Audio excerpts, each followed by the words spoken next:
Hey everybody, my name is Ashley Rush, and I'm an independent creative memories advisor located in North Carolina. So this past week, I put a poll out in the community tab of this channel asking people what they wanted to see for my upcoming video. I believe I gave you a choice of a project recipe or an adhesive video, and the results were overwhelming. I think 64% of people on this channel asked for a project recipe. I also put the poll out on my Instagram and my Facebook page, and again, overwhelmingly people wanted a new project recipe. For the people who voted for the adhesive video, don't worry, that is coming. I will make sure that that happens as well. It just won't be this week.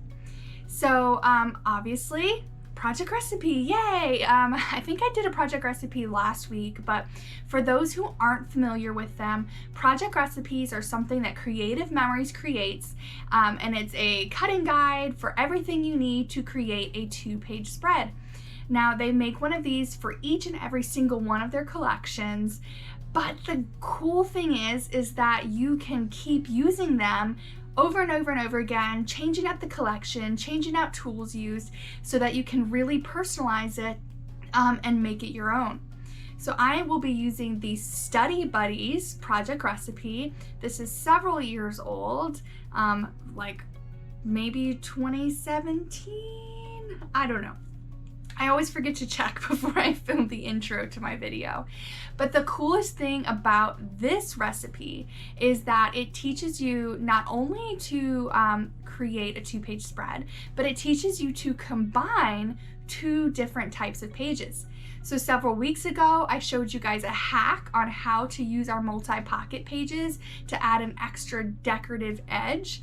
So we're going to be using that hack today to create a 2-page spread. I hope you guys enjoy the video. To complete this project, you will need a couple sheets of paper, some precision point scissors, a tape runner, our 12-inch trimmer, a couple of 4x6 cards from our variety map pack, and of course, a multi-pocket page. So I originally was going to use the Endless Meadows paper pack, but I am actually almost done with it, and I have a class with my VIP group tomorrow that requires me to use basically what's left over. And I was like, oh gosh, what am I gonna do? I don't have the brand new product yet. Well, this is a great time to show off some of our National Scrapbook Day paper.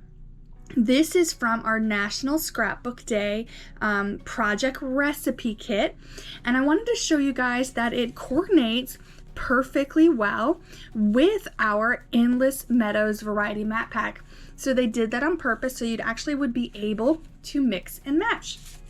So my poor planning has actually worked in my favor. I'm actually able to show you guys one of the features. Isn't that great? Almost like I planned it. All right, so the first thing we're gonna do is we need to choose 2 sheets of paper. I am going to choose these 2 that are right on top. You're gonna wanna like both sides of at least 1 sheet. So let's move some of this to the side. So I'm gonna go with this green sheet and then this plaid sheet. Everything else I can move over. All right, one of these sheets is gonna be your base. I think I'm gonna make this green little bird feet my base. And then 1 sheet you are going to use your trimmer to make some cuts. The first cut you're gonna make is 6.5 inches. So let me extend my arm, well, my little foot here.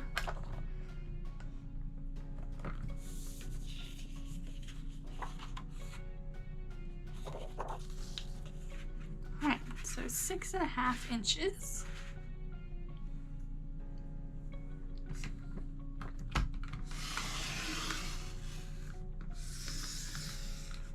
All right, I can set this side, this part aside. I'll need that in a minute. You're gonna give the 6.5 inch piece a 1/4 turn, and you're gonna cut it 4.5 inches twice.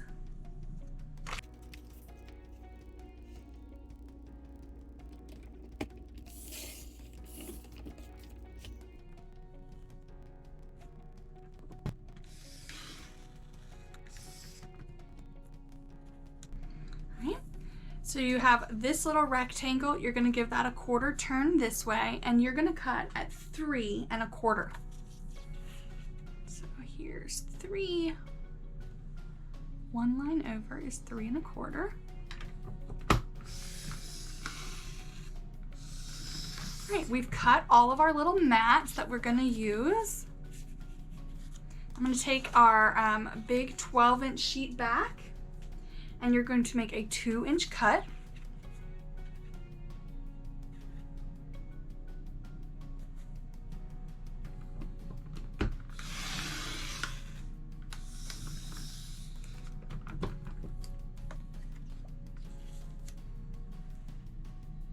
Now you're going to make a 1-inch cut.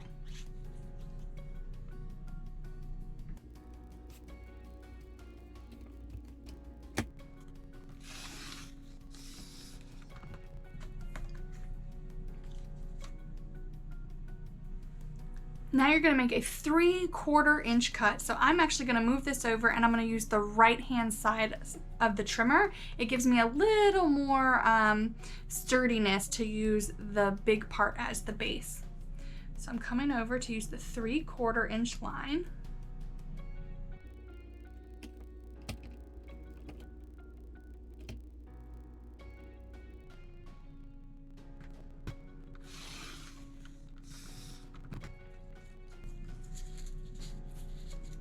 And now I'm going to scoot over and use the 1/2 inch line.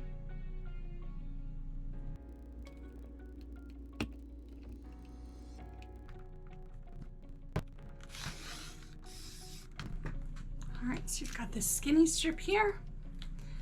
This piece is extra. This is the only piece you aren't going to use, but it is a nice thick border piece that you could set aside for later use. All right, we are actually done with our trimmer, so we're gonna set that aside. Let's go ahead and build the base page here. So I'm gonna move my photo mats.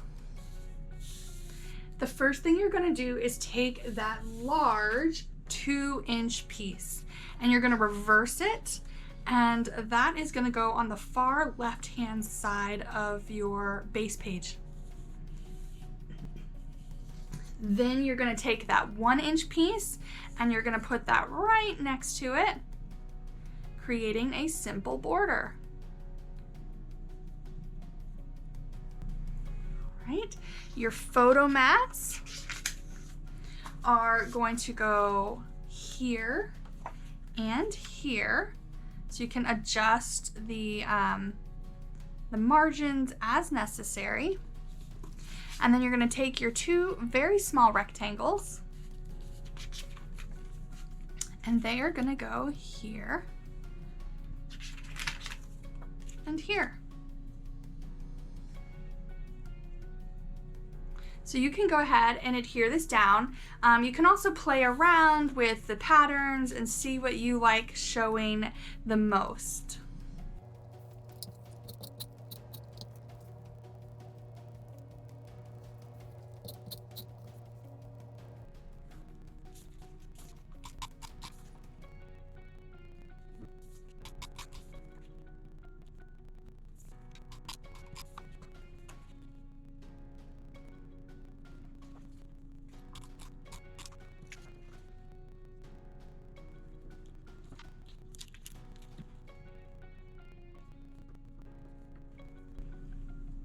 All right, you are done with the left-hand side of your layout. So the next thing we're gonna do is pull out our multi-pocket page. Now, I showed you this hack a couple videos ago. If you aren't familiar with it, make sure you guys check out this video. I've linked it in the comments, or I'm sorry, I've linked it in the description, and I will pop up a little card for those watching on your phone. You will want to use your cutting mat or something to protect the surface of your table. I'm just going to throw my custom cutting system mat there. And then you're going to want the sharpest scissors you can find. I'm using like our fine tipped precision point scissors. You're going to take those and you're going to hold them sort of like an X-Acto knife, and you're going to make a cut. here and here at the very top of your clear border edges on your page.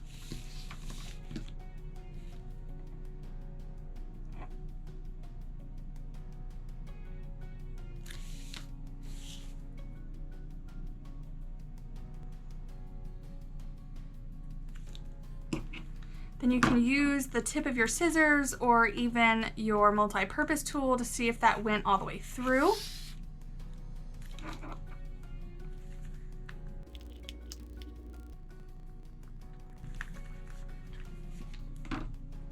So apparently I didn't go all the way through on this side.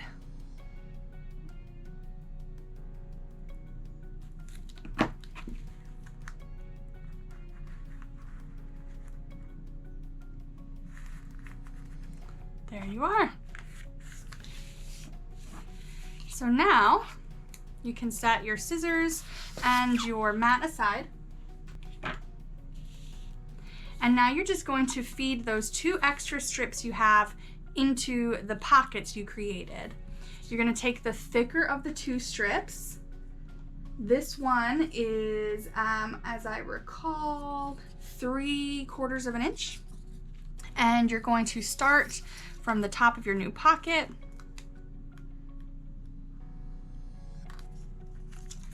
I actually got a little too zealous and I cut all the way through the page, which is fine. It just would give you a little extra work. There we go. You're just going to feed that strip into the pocket you created.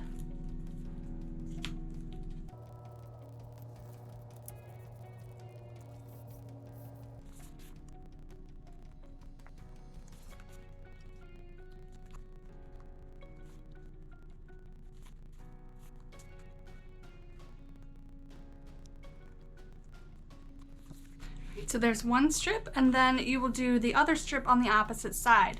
And you are going to have you're going to have the opposite patterns flipping up and down.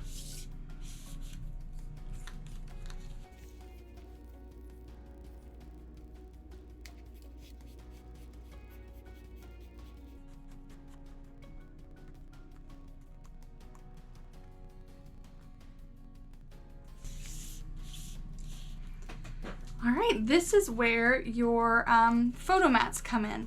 So you can really only use the 4x6 size, 6x4 size without having to do any trimming. So I know that I've got a lot of greens and blues on this page.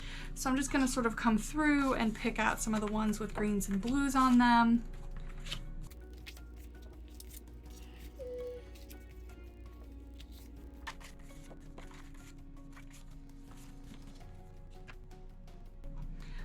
And then just depending upon how many photos you have would dictate how many of these mats you need to use. So for example, I could put a mat here, and then another mat like down here or here.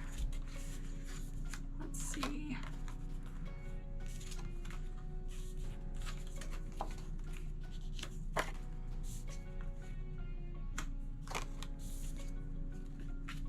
Right. And then I've got places for photos as well.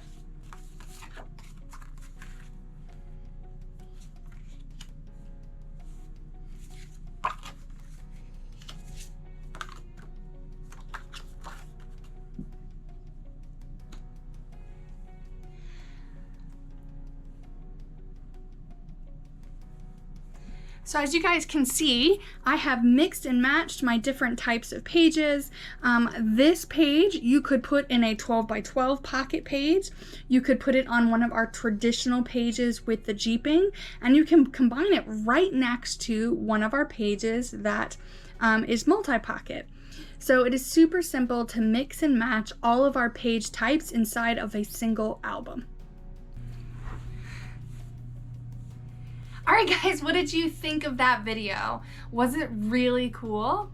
How many of you guys, raise your hand, have combined your pocket pages and your traditional pages within your album? I'm gonna be honest, like that's not something I have done, but I think I'm gonna start doing it. It's a great way to add extra photos without having to do a whole lot of extra thought. And I loved using this recipe and how it helped combine the items on one page onto the next. Now the cool thing, something I didn't really discuss, is you know how these papers are double-sided. So when you flip over that multi-pocket page, you've already got built-in borders for the next page. So you could repeat this recipe again, do the opposite side, and you've done 4 pages just like that using, I don't know, like 3 or 4 sheets of paper. So that is really, really cool. If you guys are looking for more ways to connect, I would encourage you to check out my Facebook and Instagram page. I'm posting daily content there. And as I mentioned at the beginning of my video, I do polls and get audience feedback on things that'll appear here on this YouTube channel. If you're wanting to get a little more inspiration, I would really encourage you guys to attend one of my events. I have several upcoming ones, and they're in person and virtual, so there's something out there for everybody. So starting at the end of April, I have on April 30th, I have an in-person event, a crop here in North Carolina, so I'm near Raleigh. And then working backwards, I actually haven't announced this one yet, so surprise, I'm announcing a new event. The weekend of Easter, which I know is kind of iffy, I'll be doing a virtual event on 8x8s using a theme pack. So you will use a single theme pack to create an entire 8x8 album. So that is the Saturday before Easter, which is 4/16. And it will be recorded. So if you're traveling and you're unable to make it, I will, you'll be able to refer back to it. So that's a really cool feature. And then in about a week and a half, on March 27th, I have another virtual event called Use Your Scraps. So if you have been enjoying the Use Your Scraps videos here on this channel, you are going to love this class. We are going to make several pages during this one single class using various strips and leftovers from your collections at home. Now, if you see anything in this video that you love and just have to have, I would encourage you to shop for my Creative Memories website. The link is in the description and I've popped it up here as well. And then last but not least, if you just love Creative Memories and you love to share, I would love to talk to you about being on my team. I am working on growing and I would love for you to grow with me. And it's just been really exciting to have people join from all over the country, and we are creating a little community all of our own. All right, guys, I look forward to hearing your feedback on this video. And as always, I will see you next week. Bye.